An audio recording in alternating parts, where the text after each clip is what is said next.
Good afternoon and welcome to the William G. McGowan Theater here at the National Archives. I'm David Ferriero, the Archivist of the United States, and I'm delighted to welcome you to today's program in honor of John F. Kennedy's centennial, JFK, A Vision for America. Whether you're here in the McGowan Theater or watching on YouTube or C-SPAN, thank you for joining us.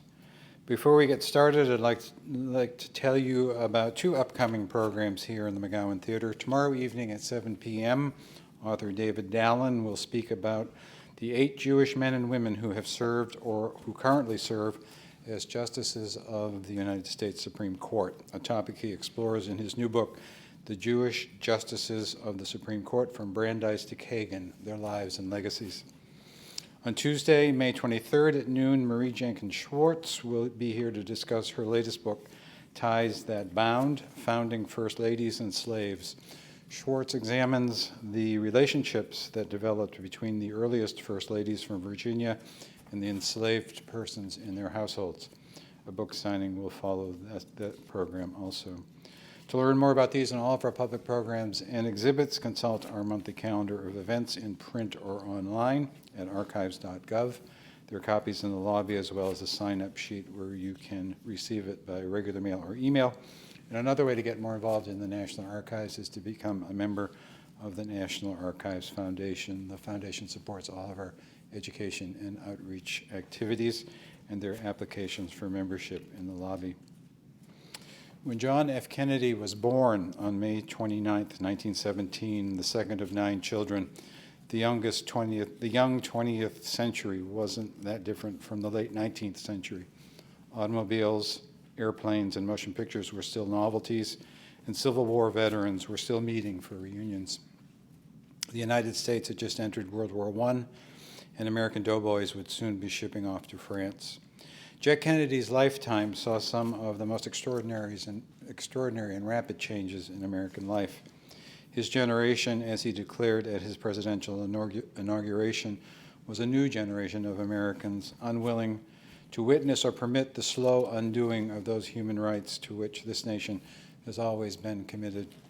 Today's guests, President Kennedy's nephew, Stephen Kennedy Smith, and historian Douglas Brinkley, have brought together JFK's most important speeches covering topics that still resonate today: civil rights, the environment, scientific exploration, national security, and much more. Throughout this centennial year, organizations and individuals across the country will observe this milestone anniversary and reflect on Kennedy's legacy. The John F. Kennedy Presidential Library in Boston is taking the lead with a major exhibition opening on May 26th and a calendar full of events and activities. Here at the National Archives building, we've installed a special display upstairs in the public vaults about President Kennedy's creation of the Peace Corps, which I hope you'll take a look at before you leave today. In fact, hanging outside of my office is a letter that I wrote to JFK in 1961 asking for information about the proposed Peace Corps. I never got a response, so. And to find out more about these JFK Centennial activities, check the JFK Centennial website, jfkcentennial.org. But today we're privileged to hear from President Kennedy's own nephew, Stephen Kennedy Smith, and historian Doug Brinkley about JFK's vision for America. Stephen Kennedy Smith is a lecturer at the Sloan School of Management at MIT, as well as a fellow at the Connection Science Group, also at MIT. He's a board member of the John F. Kennedy Library and the Joseph P. Kennedy Foundation, and has served on the staff of the Senate Judiciary and Foreign Relations Committee, and is a three-time recipient of the Danforth Award for Excellence in Teaching at Harvard, where he taught at the Harvard Law School. Douglas Brinkley is a professor of history at Rice University, the CNN presidential historian, and a contributing editor at Vanity Fair and Audubon. He's the author of a number of best-selling books, including Cronkite, which won the Sperber Prize for Best Prize in Journalism, and The Great Deluge, which won the Robert F. Kennedy Book Award. Brinkley has also written books on Theodore Roosevelt, John F. Kennedy, Gerald Ford, Jimmy Carter, and Ronald Reagan, and has often appeared on our stage, so it's nice to have him back. Our moderator, Susan Swain, is president and co-CEO of C-SPAN. She helped launch the Washington Journal, Book TV, and American History TV, and has been involved in the creation of numerous C-SPAN history series, such as American Presidents, the Lincoln-Douglas debates, and First Ladies.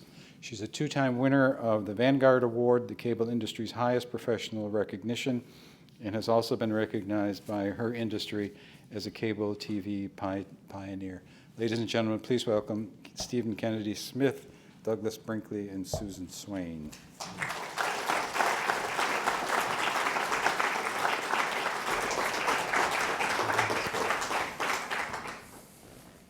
Good afternoon, everyone, and thank you so much for being here. I should also add to Doug Brinkley's credits that for almost 25 years he's been working with C-SPAN on a number of presidential historical projects. Most recently, our third survey of presidential leadership done by presidential historians. So I'm delighted to be back working and just have met Stephen Smith, so looking forward to learning more about your scholarship on your uncle. Before we get started, would you raise your hand if you were born after 1960? So for you, John F. Kennedy is entirely a historical figure.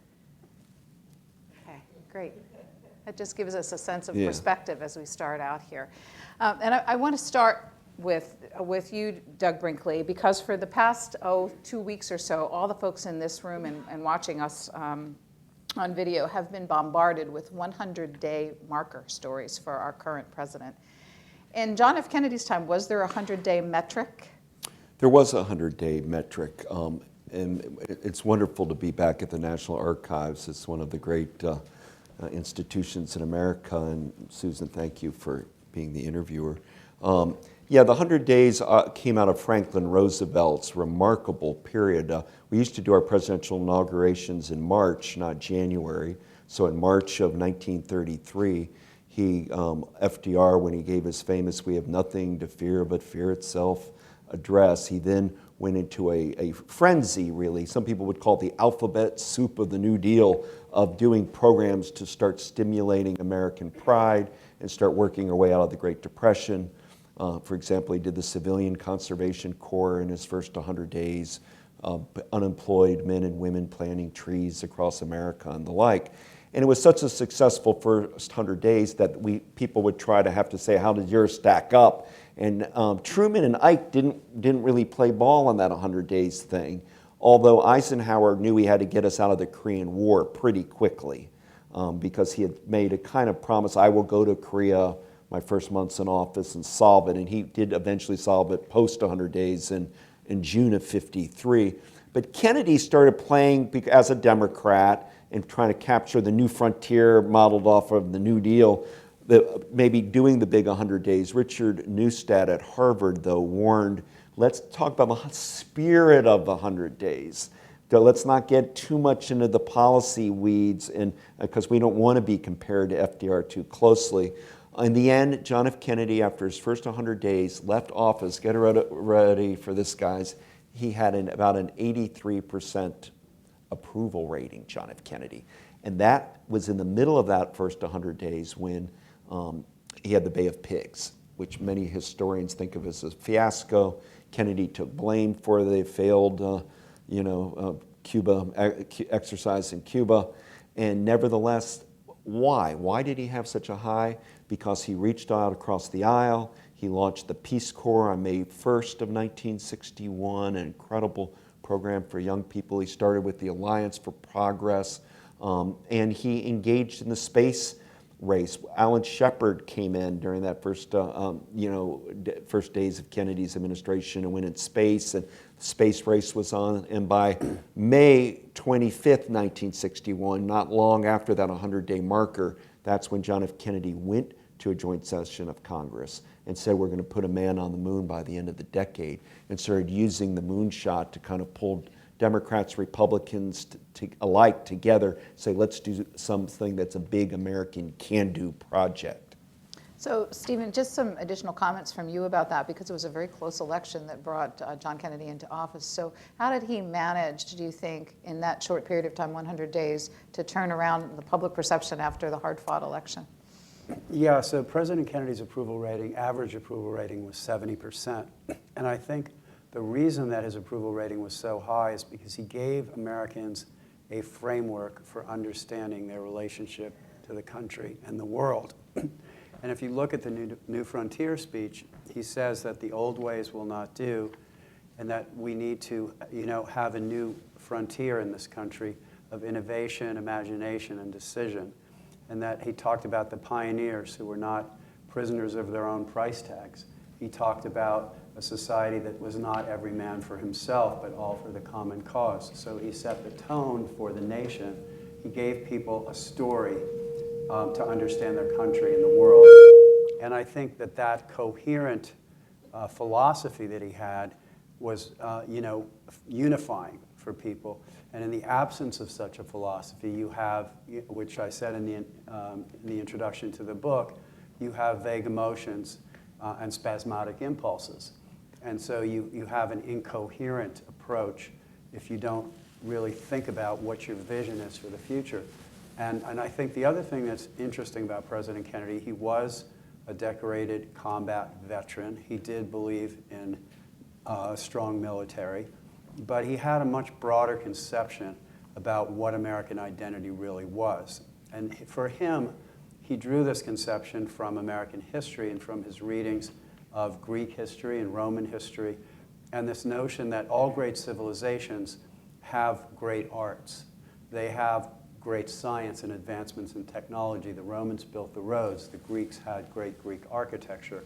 And so he wanted America to be that kind of society. Hence, he conceived of the National Endowment for the Arts and Humanities. He conceived of the space program. And he wanted America to be a just society. And so he conceived of the Civil Rights Program. By the way, I didn't say at the outset, but one of the things that's always interesting about doing programs here at the National Archives is that they are meant to be interactive. So at the 45-minute mark, if you have questions that you're thinking about, there are microphones at the end of each of the staircases here for you to be involved in it. And so many of the things we're talking about are so still important in our national dialogue today. So it'll be interesting to see your questions and comparisons to the times that we're living in right now. And with that in mind, for both of you, only Ronald Reagan is the only other modern president which have been granted an official centennial celebration. Can you talk a little bit about the background that's bringing us all together here? How did that all get generated in Congress, and was it a bipartisan effort? The Centennial. I can speak You to go that. for that. Yeah, so two of our book contributors are John McCain and Henry Kissinger, who are both obviously Republicans. John McCain was a sponsor of the legislation. Ed Markey was a sponsor in the Senate. We had a reception last night at the Smithsonian for the opening of this photographic exhibit, which is based on the book. But one of the remarkable things about JFK was that he appointed Republicans to his cabinet. He appointed Doug Dillon as Treasury Secretary. He appointed Henry Cabot Lodge as UN Ambassador. So he was somebody who did, as Doug said, reach out across the aisle. He was not always beloved by liberals in his own party because he was very non-ideological and pragmatic about how he thought about making decisions. And so I think we had, Senator McCain spoke last night. He was stationed on an aircraft carrier battle group in the Cuban Missile Crisis, and he sat on an aircraft carrier off Havana and listened to President Kennedy give his speech to the nation about the Cuban Missile Crisis, where he said that we would never back down necessarily from confrontation where freedom was at stake. And so, he has inspired. Nancy Pelosi told me last night that she was inspired to go into public life by President Kennedy. So we had broad support for the Centennial legislation. And there's a big kickoff at the Kennedy Library this coming Sunday, and lots of events happening around the country as well. Yes, President Obama will be there, and Vice President Biden. So, Doug Brinkley, about this project, people are looking at the book that is the reason that we're gathered here today. It's a different kind of concept. It's both photographs and essays. What was the thinking behind it? How did the two of you begin to collaborate? This is Stephen's project from the heart. He recognized that John F. Kennedy was going to be a 100th birthday, and we needed to do the right thing to honor it. And he grabbed the reins, and it's really his book where he started conceiving of the idea, which when he presented me with it, I lit up because it's I thought a fine idea. But building a narrative around the speeches of John F. Kennedy, and then getting a who's who of American to contribute to this. Some people that are busy, like Jimmy Carter, or His Holiness the Dalai Lama, or Senator McCain, Maureen Dowd, Dave Edgars, the great novelist. There's just a slew of incredible people, and he was able to the fact that he were friendships to start getting everybody to say, yeah, let's do this, let's do this. And there's a guy named Lawrence Schiller who was great friends I knew from Norman Mailer, the novelist. And Larry Schiller's worked many years for magazines and how to do photos and do layout properly. It's like a lost art form of a layout of these kind of books. And so we became a bit of a team, but this is Stephen's passion, and he made all this happen. We've never had any problems working together. It's been great fun. I would wrote text that goes with the book, and then you would be amazed the contributors. We were just a minute ago talking about Barack Obama, as sitting president, wrote an essay that we weren't allowed to use in a book for some ethical reasons because he was still sitting president, and it's a trade book, etc. But everybody you asked said, yes, sign me up. I want to be part of it. But he was the magician that made all of this happen. We're showing one of the photographs behind us right now that's in the book too. How did the photographs come together? How did you select those? Yeah, so we had a team of 5 people who were working on this. We had folks at the Kennedy Library helping us, and then of course Lawrence Schiller, who worked with us on the photo selection, I had seen a book that he had done previously on JFK, and I thought it was so good that I wanted him to work with me on this. And so he came on board, and really, we have over 500 photos in here, many of them never seen before. This is America's great era of photojournalism. This is the Mount Olympus. These guys are the Rolling Stones and Beatles of photography. We have Cornel Kappa, Burton Berinsky, Jacques Lowe, Henri Dumont. If you know photography, these are the photographers' photographers. And some of them are still alive. But some of the photos in the book are just stunning. If I could just say, since he's naming the photographers, historians participate in this volume a lot. Some of my friends and heroes and people like Michael Beschloss, who's a great friend of mine, a wonderful Kennedy scholar, and David McCullough, and Robert Dallek, who in my mind's written the best single volume book on Kennedy's presidency to date. So it was some of the best Kennedy scholars in my field, history, are involved with the book also. Yeah, it's for those of you, we'll have copies available afterwards that you can look at, but they're all short essays punctuated by photographs from the area. So you work through the arc of John Kennedy's life through the essays that are included in the Can I book. say one other thing? Sure. We also have Conan O'Brien, for those of you who are born later than me. Yeah. He wrote a fantastic essay on JFK's sense of humor. He said that Abraham Lincoln and John F. Kennedy are the two funniest presidents. Well, I'm going to jump around because I had a question about humor in politics. Because when you read through the essays again and again, and including with Conan O'Brien's essay, the thought of easy wit keep as a aspect of John Kennedy's personality and his public life keeps being reinforced. So how important to a successful presidency, Doug Brinkley, is humor? And do we still have it in our politics today? Well, it's in a different way we do. Now it's the president as the butt of all the national satire. But John F. Kennedy was a very funny guy, and he was very funny when he was young. He was a prankster. He liked hijinks. He saw the absurdity of life. Whether he would get into, he was always a little bit of the leader of the misbehaved gang in prep school, somewhat that way when he was at Harvard. The men, when he was in the Navy during World War II, just loved him because of his sense of humor. And when he started running for politics in Massachusetts, 1946, running for Congress, getting elected, humor was a big part. If you were here to hear John F. Kennedy, he would have such a quick wit that you would remember 2 or 3 things that he said. So it became one of his hallmarks. And he also had an amazing ability to be self-deprecating, which everybody likes. So by the time he becomes president, I think successful presidents use humor combined with communications to create an image. Theodore Roosevelt was fantastic at this. He could just, people would crowd around and he'd story tell and laugh. FDR used to come and tell more cornball jokes, to be honest.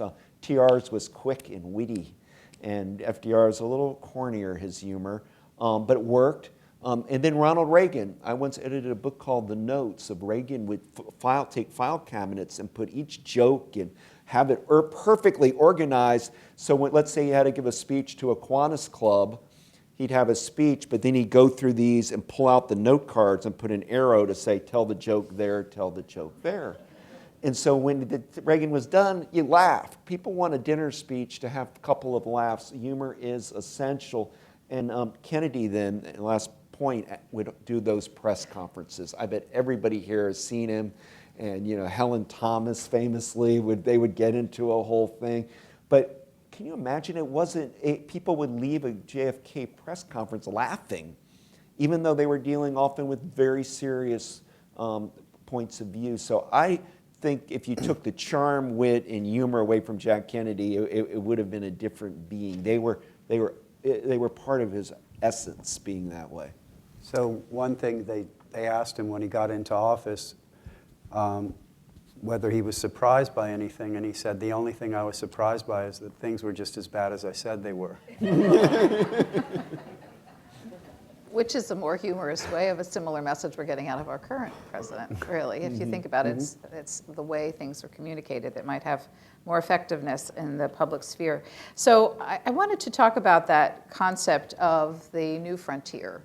And you referenced FDR as well as the New Deal. And presidents sort of framing their messaging around a consistent theme. We've just been through a campaign where Make America Great Again was a regular campaign for the Trump administration, and it was successful. So how long have presidents put taglines, for want of a better word, marketing taglines on their governing principles, and how does it work with the public? Oh, it works really well. I mean, and it's a staple of American politics from the 19th century till today. You come up with a slogan like William Henry Harrison running in 1840, keep the ball rolling. And that we use that phrase now, but they would take a large ball of twine and kind of spin it. They rolled it all the way from Ohio to Washington to kind of keep the ball rolling for William Henry Harrison. And the whole log cabin kind of ethos. One could go on and on, but in modern times, 20th century meaning, Theodore Roosevelt with the square deal, I think, really started it all off. And then he started preaching really the new nationalism and a later incantation in his life. And FDR picked up from his fifth cousin, Theodore Roosevelt. He'd call him Uncle Theodore, even though it was a fifth cousin. And of course, you've got the New Deal. And the New Deal is just, it worked. Everybody talks about it now. The New Deal, where's the New Deal?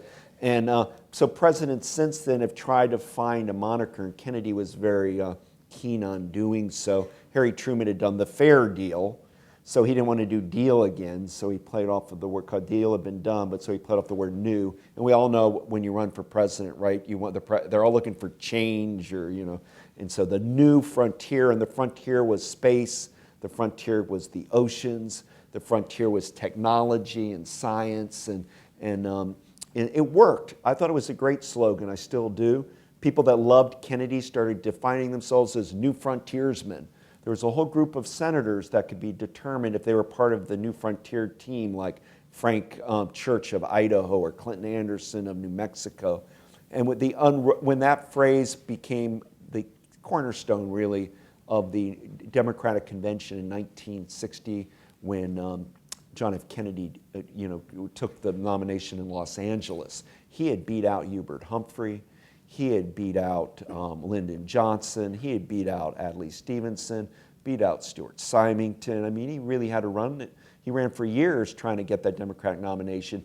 The term New Frontier stuck, and it still, I think, has a lot of credence to it, because it captures that there was something different going on in the early 60s. And it was the time that the new generation, the lieutenant junior grades of World War II, were coming in, the younger Turks, replacing somebody like General Eisenhower, who was of an older generation. I was looking to see if I could find it, but in your introduction, Stephen Smith, you and related to this, you talk about John Kennedy's skillful use of narrative in politics. Explain what that concept is. So I think I was talking about it before, but so I think every president does try to capture the zeitgeist of the nation, right? And also tries to direct that in a direction that they feel they want to go. And so I think in Kennedy's case, you had the largest generation of Americans ever born after World War II. They were coming onto the scene. He obviously had served in combat himself. And then you had this, really the rise of globalization. You had the rise of mass technology. So he and his advisors were reading books like David Reisman's The Lonely Crowd, and these other books, which were, as American industrial power grew, they were thinking about, well, how do we organize this in a way that's good for the nation? And also, how do we cope with our rise, really, as the preeminent international power? So if you look at his life from 1917 to 1963, it really spans the rise of America as a great international power. And at the time that he's killed, we're probably at the height of our popularity in the world. So he was able to use this idea of the new frontier, to kind of galvanize people to really want to do something for their country. And, that the quality of youth is that they want to make their mark, right? And so David McCullough told me he left his job in New York working for, I think it was Random House or somebody, went to Washington with a young family with no idea what he was going to do, because he wanted to work for JFK. And he ended up working in the USIA, in the United States Information Agency, which was then kind of leading the charge against how do we promote American ideals against communism. So he had that narrative of the young generation rising. He also had the narrative of that free societies were better ways of governing and more aligned with fundamental human interest than totalitarian or communist societies. And I think he was right about that. And Reagan, of course, shared that viewpoint. And ultimately, Kennedy went to Berlin and gave his Berlin speech. And Reagan went again when the Berlin Wall and was eventually torn down.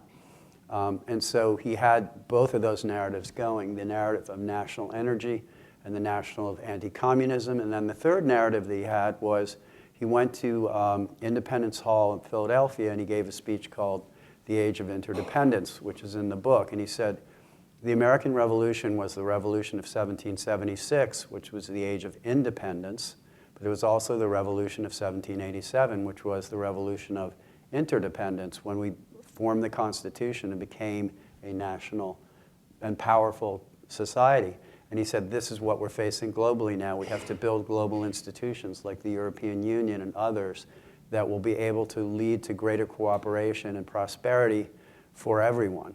And so in that sense, if you look at his inaugural and Trump inaugural, like the last of JFK's inaugurals, let us form an alliance, north, south, east, and west, against the common enemies of man, tyranny, disease, war itself. Trump's inaugural, America first, America great, America.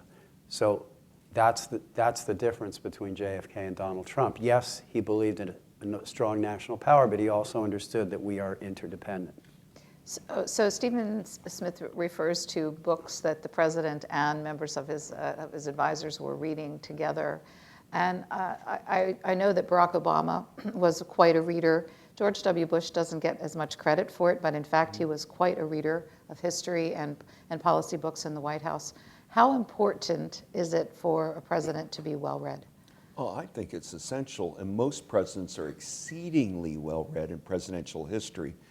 Harry Truman, who ranks very high on our C-SPAN poll, incidentally is one of the great presidents, didn't have a college degree, but he would read biography and read deep into American history. I mean, books by the hundreds of biographies of everybody from Sam Houston to Abraham Lincoln to Robert E. Lee to Robert Fulton. And he had such a sense of the breadth of American history. That's why Truman loved the painter Thomas Hart Benton, who would do those big portraits and murals of all of American history. And that's somebody without a college degree, but he knew history would help you with decision making.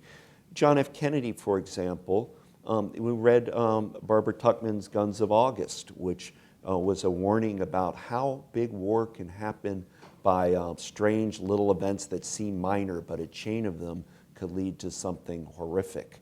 The behavior of the Kaiser Wilhelm and kind of the fecklessness that took over Europe. Well, that was an important book in the Kennedy years. We read Barbara Tuchman's classic at the time of something like the Cuban Missile Crisis. So being a reader mattered. And I recently found out in 1962, Rachel Carson published the great book Silent Spring, which gave birth to the environmental movement. And Kennedy had just read her articles in the New Yorker.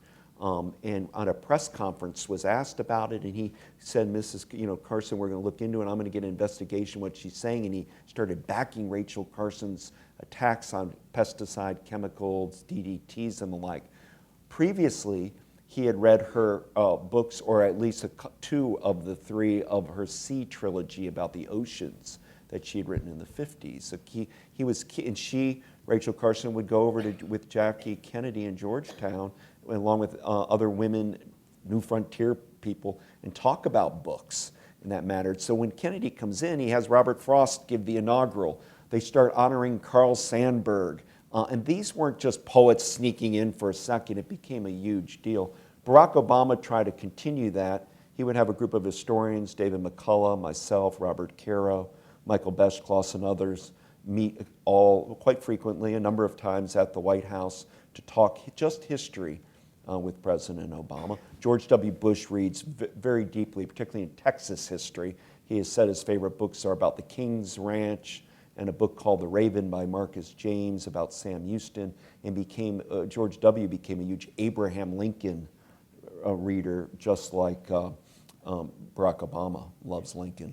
And so President Kennedy gave the commencement address at Harvard in 1956, and Drew Faust, the president of Harvard, who's also a great historian, wrote about it in the book, and she said, it's unusual for a politician to quote Bolingbroke, Montesquieu, and Goethe in the same speech. But the speech was called The Politician and the Intellectual.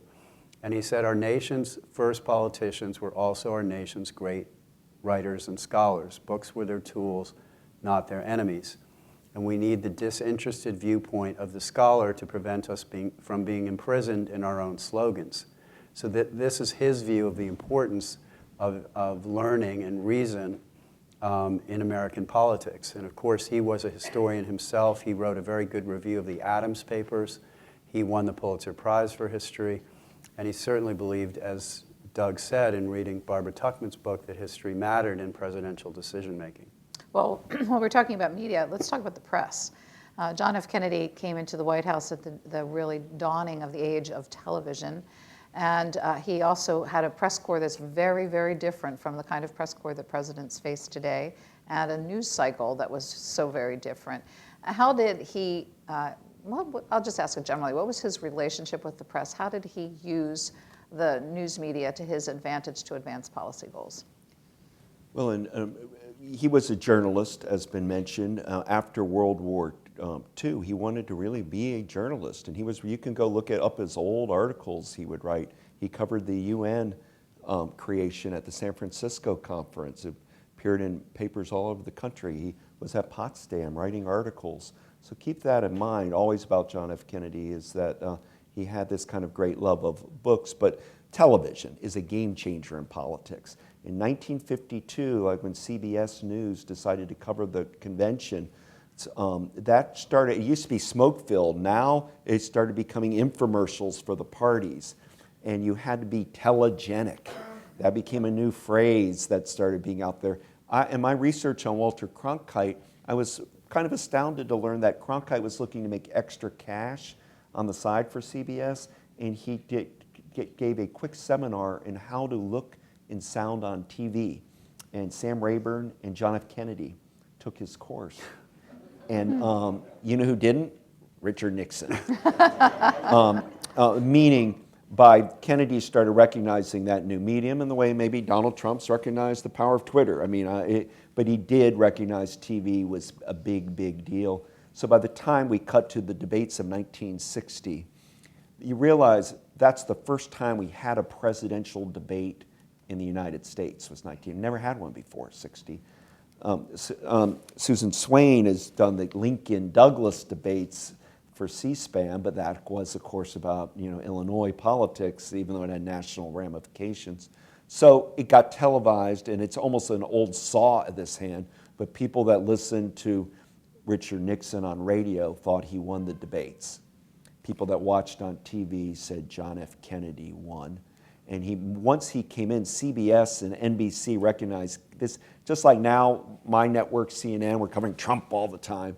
The network started thinking, let's cover John F. Kennedy. They started going to Hyannisport. They started covering Alan Shepard, John Glenn, Gus Grissom as must-watch TV events during the Kennedy years, and press conferences became a big deal. And so the combination of using the medium of television and photography really helped set a tone to John F. Kennedy. I would give him an A+ on relations with the press and how to use television to advance your public policy concerns. Our time is going to evaporate pretty quickly here, and I've got some big issues that were very much a part of the administration that I'd like you to talk at least generally about. One is Vietnam. How does the book handle Vietnam, which framed the entire baby boomer generation? So I actually have on my wall at home a note that Jackie gave me after President Kennedy was killed from his desk. And all it says on it is Vietnam, Vietnam, Vietnam. So this was something that he was thinking about. In the book, George Packer, who wrote a great book on Iraq, writes about President Kennedy in Vietnam. And he cites Fred Logevall's book called Embers of War, which won the Pulitzer Prize, which is about Vietnam. Fred Logevall is a professor at Harvard, and I've actually had lunch with him to talk about this issue. So Fred Logevall feels, and I think a majority of scholars who look at this carefully feel, that Kennedy would have withdrawn from Vietnam after '64. And that's what Packer sort of says, but the reality is nobody knows. You never can know what the future will hold. Arthur Schlesinger, who was a close friend of our family, felt the same way. But we'll never know how Kennedy would have handled Vietnam. But I think my own personal belief is that if he had been president, he would have done it very differently than Lyndon Johnson. And it would have averted a very acrimonious and difficult and demoralizing experience for America. And so that, I think, is one of the great tragedies of losing JFK, is that he was a person who was unbelievably knowledgeable about foreign policy. Most of his great speeches are about foreign policy. He traveled in Asia. He traveled before the war and saw Hitler and Churchill speak. So this was a person who really, really understood where the world was going, and I think he would have handled that situation quite differently. Doug, you want to add a few words? Just that we will never know. Yeah. What we do know is that Cronkite interviewed, right before JFK's assassination, Walter Cronkite went to Hyannisport, interviewed John F. Kennedy at their home, and Kennedy was intimating that he wasn't going to get roped into a prolonged war or overcommitment into Vietnam. So people that agree with what Stephen just said will point to that Cronkite interview. There's some documentation and feel that we were going to no matter what. We don't know. 64 would have been an election year. How would Vietnam have played out in that election? We know what Lyndon Johnson did in 64. He did the Gulf of Tonkin because he wanted to show tough foreign policy, anti-Cold War credentials heading into the election, even though we looked like he was going to have a landslide victory over Barry Goldwater. He didn't want to seem to be a weak. So we just don't know what John F. Kennedy would have done in Vietnam. He did get us involved to a degree with military advisors in the CIA. Of course, during his presidency, you have the assassination of DM. There's some new tapes coming out. Believe it or not, the Kennedy Library is still bringing out new tapes dealing with Vietnam and JFK. So I think it's a story that's going to evolve. I'm personally curious to see how Ken Burns deals with it in his Vietnam War series, which will be hitting the public soon. I have a feeling it's going to be one of constant debate. The evidence of why Kennedy would not have gone into Vietnam, he was in a real peace mode at the time of his death. He was doing missives with Khrushchev privately and trying to say, how can we be the generation that brings true global peace? To do a one-offer in Vietnam while he was trying to do this grand, he got the nuclear test ban treaty passed, a big speech here at American University to stop testing nuclear weapons in the atmosphere and had countries sign on. So that's sort of the mode he was in at the time of his death, but at last, we'll never know. That's what-if history. Well, let's talk about Russia. We referenced the Bay of Pigs Cuban Missile Crisis, which certainly framed the early part of his presidency. And here we are, worried about the U.S.-Russian relationship again. What can you say that would have resonance for people today about the approach the Kennedy administration took toward the Russians? Stephen, you want me or you would rather me? Well, I think what's interesting about, in reading through these speeches and the history, what's interesting to me about President Kennedy is that as his presidency goes on, he learns from his mistakes and he deepens as a person. So he starts out as more of a fervent Cold Warrior. He comes to the edge of the nuclear abyss with potentially 50 to 100 million people killed, and he skillfully gets out of that situation by offering the Russians an opportunity to back down without losing face. And later when he gives the American University speech, he says explicitly, and I think this is more relevant to North Korea, but he says never put your adversary in a situation where they either have to face a humiliating retreat or confrontation. And so I think so on the one hand, he became less of a fervent Cold Warrior, more of an advocate for peace, as Doug said. Also on civil rights, he was tepid on civil rights at first, but I think when it came down to it, he and Robert Kennedy made the decision that even if it cost them the election, they were going to give the civil rights address. And in fact, when he gave that address, his popularity went down by 30 points. And the Democrats have not won the South since that address. So I think on the issue of Russia, the thing that is relevant with JFK is that he always kept the option for dialogue open.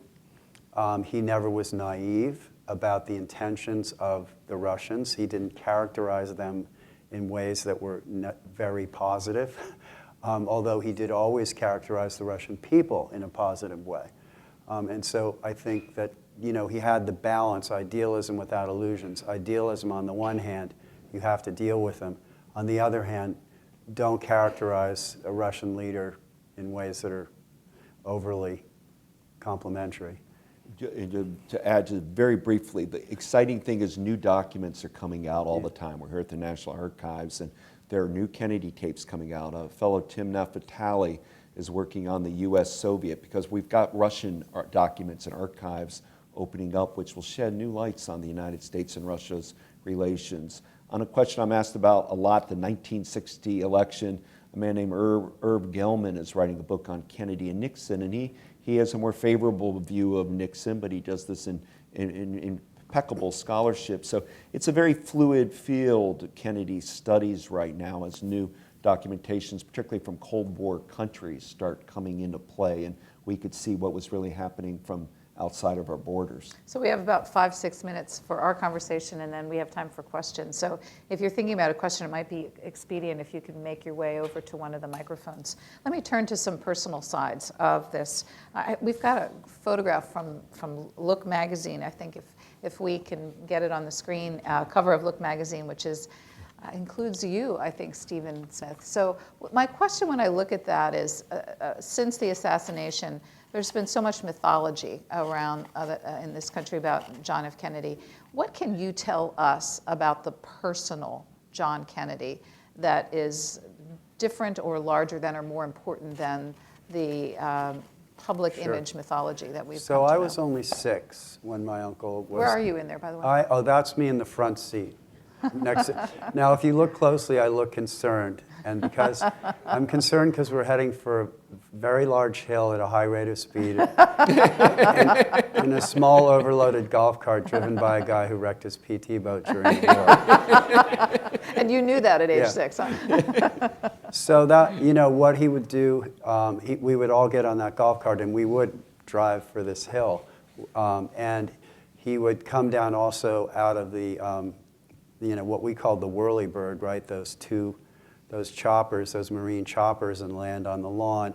And then he would come out and we would all run over to meet him. He got a big kick out of that. And I think he got a big kick out of riding around on the golf cart and scaring everybody to death. So I have great memories of my uncle. Caroline and I were very close. We went trick-or-treating in the White House. Actually, my mother and Jackie would go trick-or-treating in Georgetown while she was First Lady. They just put silk bags over their heads with little eyes so nobody knew who they were. I actually have pictures, which we could have shown one, but it's a little scary. But anyway, he was very much with children like he was with adults, engaging, warm, fun, funny. You really get a sense of a person as a child. And I have some wonderful letters on my wall. One of them is a letter that he wrote to my grandfather about how essentially he enrolled in the military even though he was basically physically unfit to do so because he wanted to fight in combat. And so they had to communicate with each other about his health condition in ways that the censors wouldn't understand because he didn't want them to know that he was not doing well. So they made up a name for him and they would write letters to each other under that alias. And I have one of those letters on my wall. But that shows you, the ethic of this generation of 19 million Americans who all went to war together and served together, whether they were mechanics or barbers or whether they came from the Kennedy family. And I think that's what we're missing in America right now. We need to create some kind of a program of national service or something that gets us all together as a nation in the same way that President Kennedy did. Doug, last question for me before we go to our audience questions. I have a particular interest in First Ladies. Could you talk about the JFK Jacqueline Kennedy Onassis relationship and what role she played in politics? One of the things that's interesting is Melania Trump, for example, is criticized for not spending time in the White House. Jacqueline Kennedy spent a lot of time away from the White House, concerned about her children. In fact, if you go to Middleburg, there's a plaque recognizing how much time she spent out there on the farm. So would you talk about her approach to the role of First Lady? Well, yes, and Eleanor Roosevelt also would be gone all the time away from FDR. So I think Melania Trump staying in New York, raising her child is honorable. I don't ever have any qualms with her. But Jackie Kennedy was had created, as we all know, a huge impression on our country. Part of it was her fluency in language. When she went to France, for example, she spoke French, and Charles de Gaulle and all world leaders wanted to meet her almost more than their husband. She was very popular in Europe. She had an innate sense of fashion, and even recently at the inaugural, we saw Melania Trump being compared, almost consciously dressing in a kind of Jackie look, if you'd like.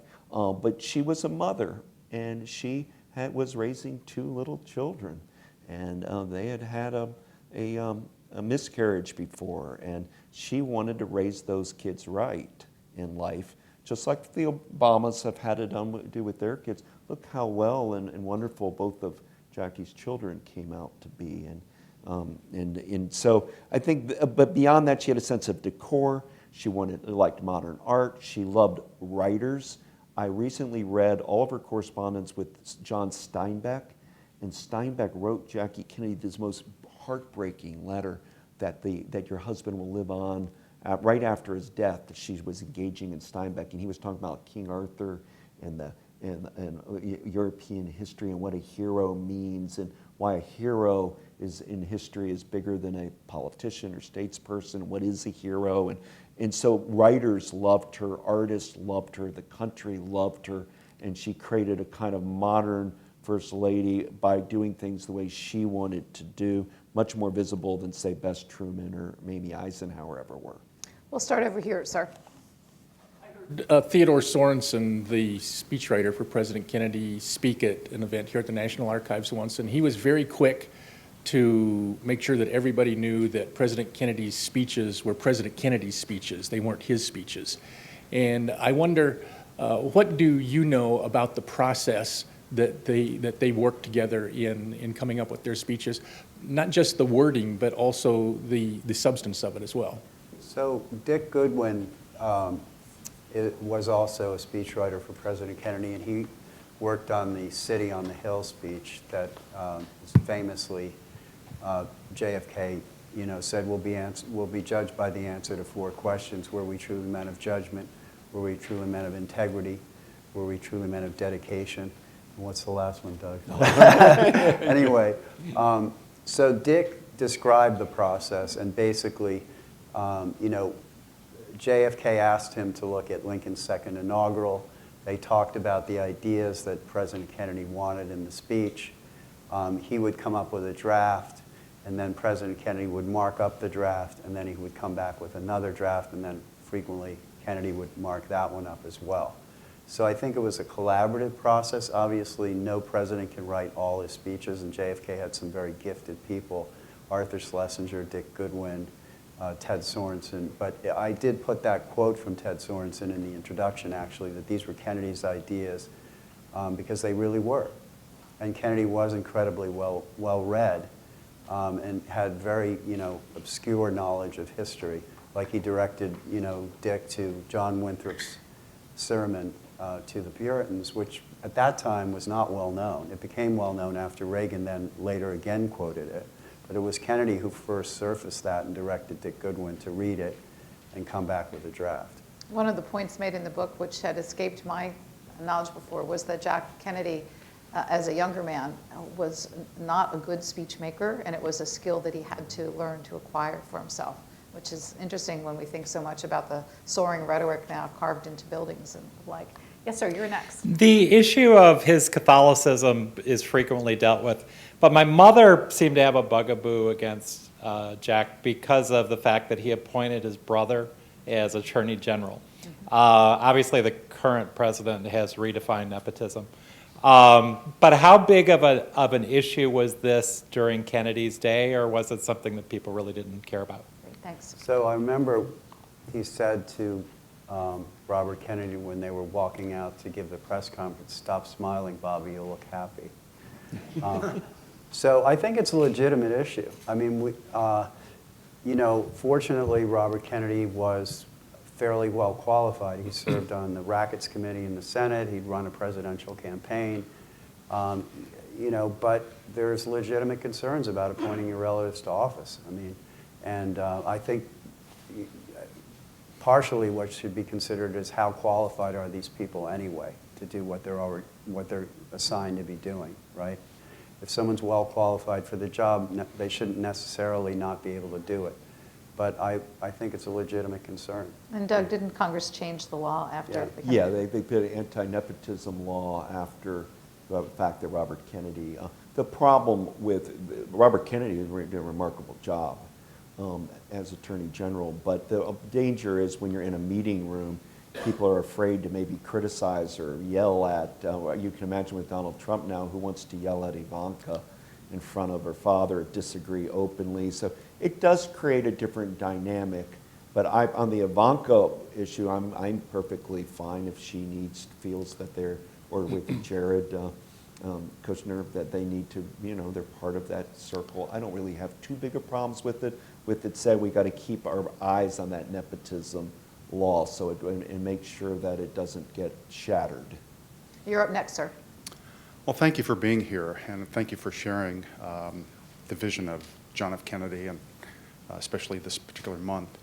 My interest is seemingly so many writers have written about President Kennedy as a liberal, and certainly when he first came on the scene, when he announced in 1946 his July 4th speech at Faneuil Hall, he was very much a conservative.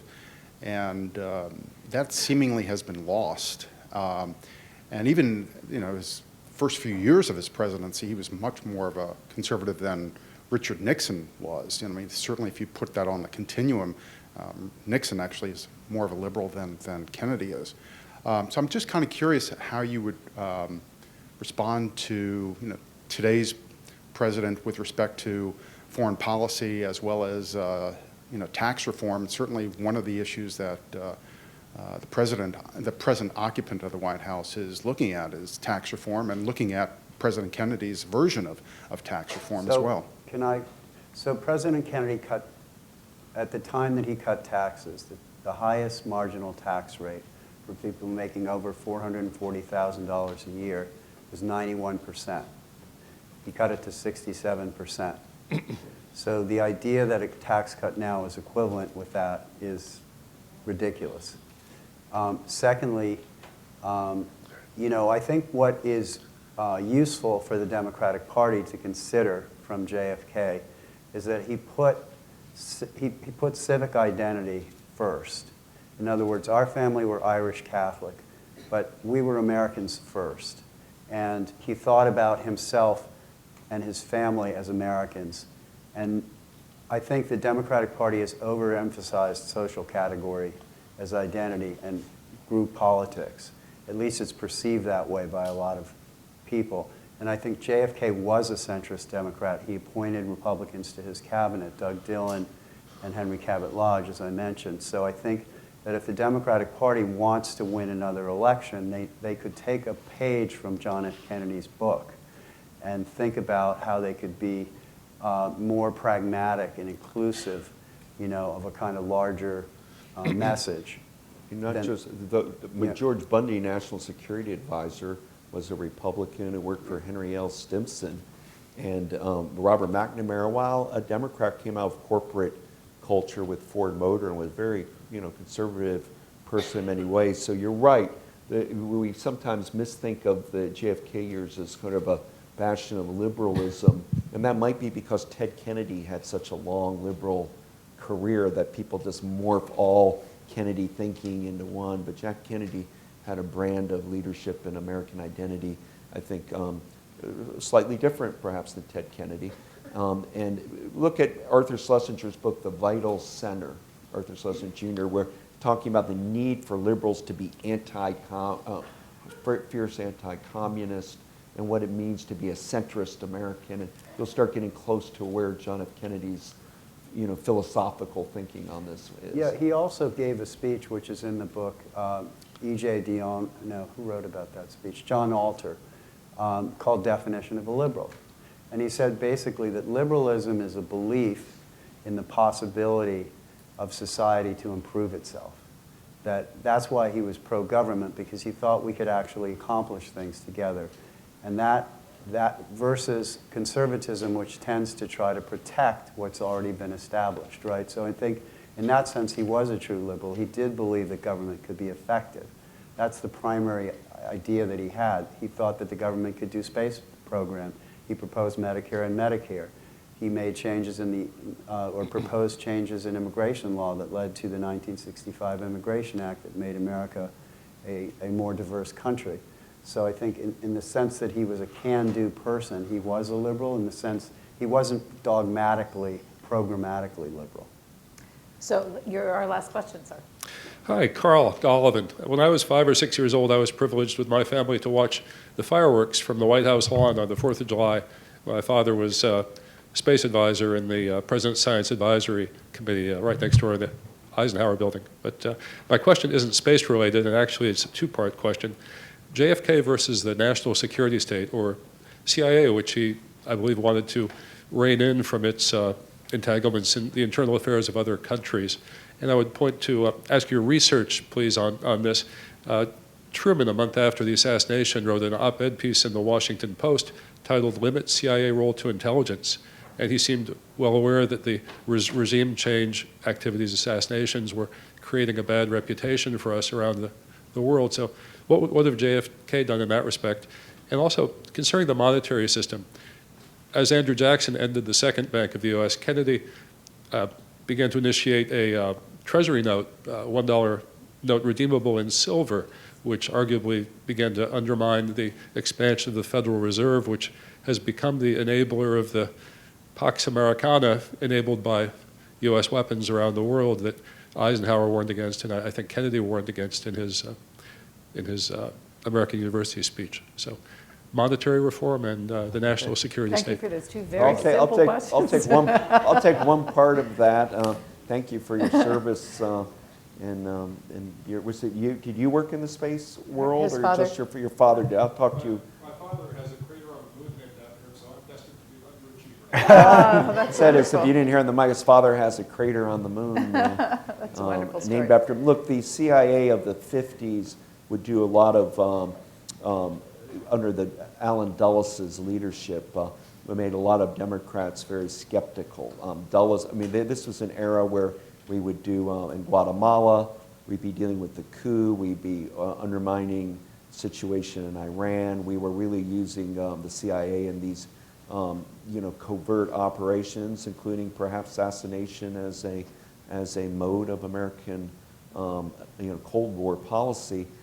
When Kennedy came in and inherited the Bay of Pigs plan, that was a Dulles, Allen Dulles CIA vision of returning the Cubans from Florida that would have trained to go kind of throw a coup in Fidel Castro's Cuba, and it failed. Kennedy got a lot of egg on his face for that, and he really was just kind of following what was a CIA program to fruition, and he learned from that to have some skepticism of the CIA and its power and how we can rein it in and limit it, and also at times of the U.S. Armed Forces.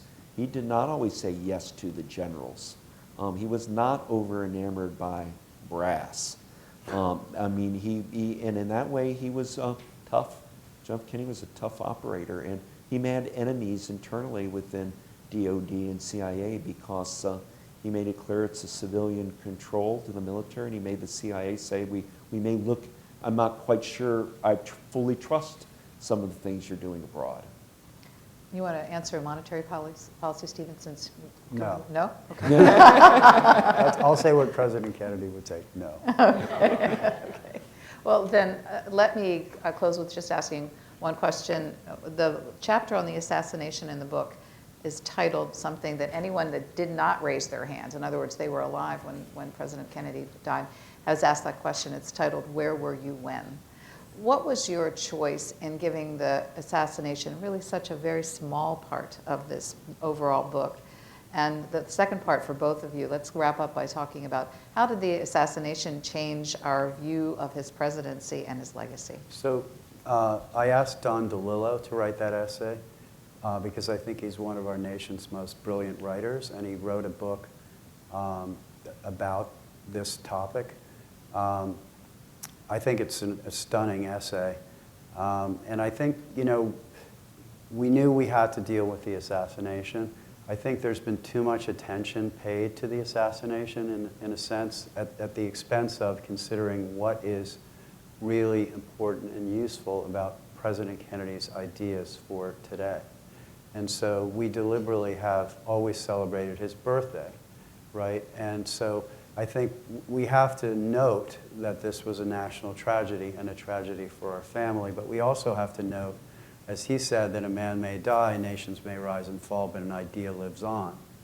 And so what we're trying to celebrate with this book are those ideas and those ideals, you know, because he really not only inspired us, but confronted us with the opportunities and challenges of citizenship. And we're certainly confronted with those things today. And one of the things that he said in his last speech, which he never got to give, was, you know, in the future, the policies of the United States should be governed by learning and reason. Otherwise, those who confuse rhetoric with reality and the plausible with the possible will gain popular ascendancy with their seemingly quick and easy solutions to every world problem. So there's a lot to learn from JFK. And so that's really why we did the book. Doug, final comments. Yeah. Yes, I mean, I once interviewed Gerald Ford out at Rancho Mirage, California, and after lunch I went in his office, and he was on the Warren Commission of the assassination of JFK, but we were talking, I was writing about his time with NATO, his presidency, Gerald Ford, and not the Warren Commission, but he came and said, I want to show you something. And it, like this, a stack. He said, okay, you see that stack? And I was like, yes, Mr. President. He said, now do you see this? And it was small. He said, these are the letters I've received this week about my role in the Warren Commission, and this is who's asked me about my presidency. And so on this book, we don't want to hone in on the assassination, as Stephen rightfully says, 100th birthday of a major American president who I think anybody watching will agree his legacy is continuing to go on and on. He's ranked as one of the top 10 American presidents in our history. So we wanted to maybe focus on sides of him. John F. Kennedy, in my essay in the book on saving Cape Cod National Seashore and Point Reyes out in Marin, California, and South Padre Island. And you know, there are other areas that have been kind of underlooked because so much scholarship goes into the assassination. And Stephen got Don DeLillo, whose novel Libra is a masterpiece of literature. And what a genius move to get one of our finest novelists who's dealt with the assassination to do the closing essay for our book. I was so pleased when that came in that day. Yeah. Well, the 100th anniversary this month, the actual birthday is 29th, is that correct? Yes. So there will be many events around the nation. We thank you for your interest in being here for one of them today. And our two co-authors will be available right outside afterwards for a book signing. Thanks for your attention.